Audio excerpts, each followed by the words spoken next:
ఒకవైపు మెగాస్టార్ గారి తనయుడు, మరోవైపు అతిలోక సుందరి డాటర్. వీరి కాంబినేషన్ లో వస్తున్న ఫస్ట్ ఫిల్మ్ పెద్ది. ప్రస్తుతం ప్రమోషన్స్ పీక్స్ లో ఉన్నాయి. అందుకు తగ్గట్లే టాలీవుడ్ లోను పెద్దిపై ఒక రూమర్ షికార్ చేస్తోంది.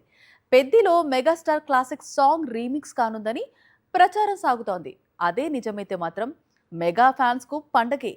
కానీ ఈ రూమర్ నిజమయ్యే ఛాన్స్ తక్కువ. పెద్ది ప్రమోషన్స్ ప్రారంభమైనప్పటి నుంచి రామ్ చరణ్, జాన్వీ కపూర్ కాంబినేషన్ ప్రధాన ఆకర్షణగా నిలుస్తూ వస్తోంది. మెగాస్టార్ వారసుడు రామ్ చరణ్, శ్రీదేవి కూతురు జాన్వీ కపూర్ అంటూ టాలీవుడ్ లో ఈ జోడీకి సెపరేట్ క్రేజ్ కనిపిస్తోంది. ఎందుకంటే చిరు శ్రీదేవి కాంబో టాలీవుడ్ కు జగదేక వీరుడు, అతిలోక సుందరి లాంటి క్లాసిక్ మూవీని అందించింది. పెద్ది డైరెక్టర్ బుచ్చిబాబు పెద్దిలో మెగా ఫ్యాన్స్ కోసం సర్ప్రైజ్ ఏమైనా ప్లాన్ చేశాడా అనే డౌట్స్ కొద్ది రోజులుగా కనిపిస్తున్నాయి. ఇందులో భాగంగా పెద్దిలో మెగా రీమిక్స్ సాంగ్ వినిపించనుందని రూమర్స్ షికార్లు చేస్తున్నాయి. చిరు శ్రీదేవి కనిపించిన ఐకానిక్ సాంగ్ అబ్బని తీయని దెబ్బ రీమిక్స్ వర్షన్ పెద్దిలో సర్ప్రైజ్ చేయనుందని, ఈ రీమిక్స్ వర్షన్ కు కొద్ది నిమిషాలు చరణ్, జాన్వీ స్టెప్ లేనున్నారని గాసిప్ షికార్లు చేస్తున్నాయి. పెద్ది అనేది డిఫరెంట్ స్టోరీ అని, సినిమాలో కేవలం కథకు ప్రాధాన్యత ఇచ్చామని, రీమిక్స్ యాడ్ చేస్తే సినిమా మరీ కమర్షియల్ అవుతుందని, అందుకే ఐకానిక్ సాంగ్ తమ చిత్రంలో రీమిక్స్ వర్షన్ లో వినిపించదు అని క్లారిటీ ఇచ్చాడు రామ్ చరణ్. నిజానికి